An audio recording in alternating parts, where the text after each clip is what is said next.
বিসমিল্লাহির রহমানির রহিম। আজকে আমরা যে বিষয়টা নিয়ে আলোচনা করব সেটা হলো সিম্পল কম্পাউন্ড কমপ্লেক্স। আগে একটা ভিডিও দিয়েছিলাম, ওইটাতে আলোচনা করছিলাম সিম্পল কম্পাউন্ড কমপ্লেক্স সেন্টেন্স কাকে বলে, চেনার উপায়, এবং শুধু একটা রুলস দিয়েছিলাম।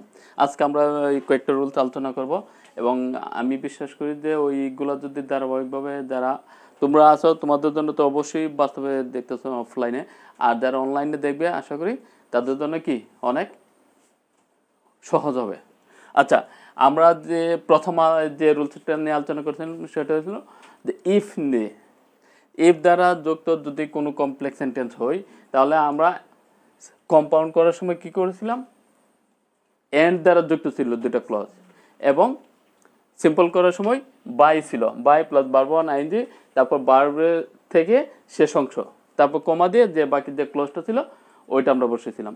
আজকে আমরা যে রুলসটা নিয়ে আলোচনা করবো সেটা কিন্তু ইফ দিয়েই, কিন্তু ওইটা পার্থক্যটা হলো ইফ এর পরে দুইটা ক্লজ হবে নেগেটিভ ক্লজ। যেমন একটা example, if you do not study regularly you can not get good marks in the exam. তাহলে এখানে ইফ এর পরে ইফ এটা একটা conjunction, you do not study regularly এটা একটা ক্লজ, তারপরে you will not get good marks in the exam, এটা হলো আরেকটা ক্লজ। তাহলে আমরা বলছি যে দুইটা নেগেটিভ ক্লজ যদি ইফ দ্বারা যুক্ত হয়, কম্পাউন্ড করার সময় আমরা কি করতে হবে, এখানে ভার্ব অবজেক্ট এক্সেট্রা, কারণ ইউ দ্বারা যদি কোনো ক্লজ যুক্ত হয় তাহলে শুরুতে কি ইউ বসে না।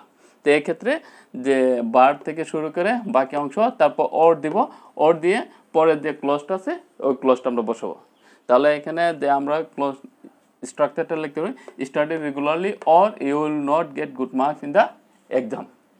আর যদি আমরা সিম্পল সেন্টেন্স করি তাহলে এই ক্ষেত্রে হবে ইফ এর পর মনে রাখতে হবে, ইফ এর পরে যদি নেগেটিভ ক্লজ হয় তাহলে আমরা উইদাউট বসাবো, without plus verb one I N G, তারপর ভার্বের পরে যে অংশটা আছে ওইখানে বসাবো কমা দিয়ে, পরে যে ক্লজটা আছে ওইটাই, অর্থাৎ উইদাউট স্টার্টিং রেগুলারলি কমা দিয়ে you will not get good marks in the exam.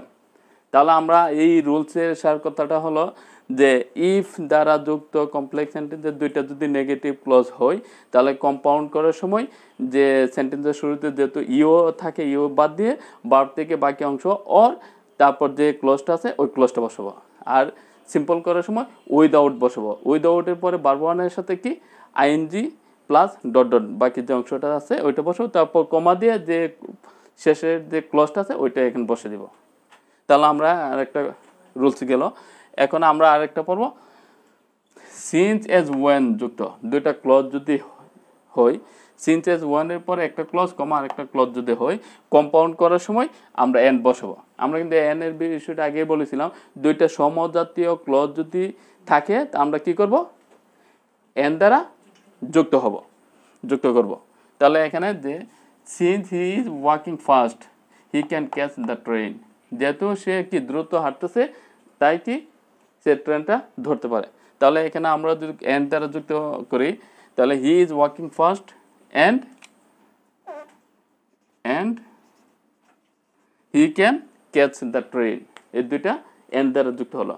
তারপর আমরা এই জায়গায় দিলাম ওই এক্ষেত্রে হবে কি, যদি সিন্স এজ ওয়েন দ্বারা কমপ্লেক্স সেন্টেন্স হয় তাহলে আমরা প্রথমে শুরু করব ভার্ব ওয়ান প্লাস আইএনজি, তারপর ভার্বের পরে যে অংশটা আছে ওইটা বলবো কমা দিয়ে, বাকি যে শেষের যে ক্লোজটা আছে ওইটা হবে। তাহলে এখানে কি walking fast he can catch the train, তো বিষয়টা ক্লিয়ার হয়েছে।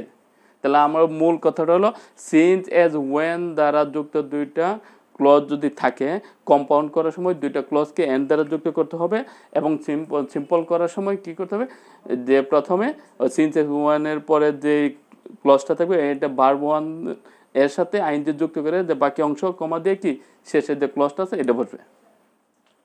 তারপর আজকে আর একটা ক্লজ, এখন আমরা ইফ এবং সিন্স এজ ওয়েন দ্বারা যুক্ত দুইটা ক্লজের সাবজেক্ট যদি একই থাকে তাহলে আমরা উপরে এই রুলসটা পড়বো। আর এখন যে রুলসটা পড়বো এটাই, সিন্স এজ ওয়েন এবং ইফ দ্বারা যুক্ত দুইটা ক্লজের সাবজেক্ট যদি ভিন্ন থাকে তাহলে আমরা কম্পাউন্ড করার সময় কি করব, ওইখানে এন্ড দ্বারা যুক্ত করব। তাহলে এখানে সিন্স ইট রেইনড ইয়েস্টারডে, যেহেতু গতকাল বৃষ্টি হয়েছিল সেহেতু কি হি কুডন্ট অ্যাটেন্ড দ্য মিটিং, সবাই কি উপস্থিত থাকতে পারেনি।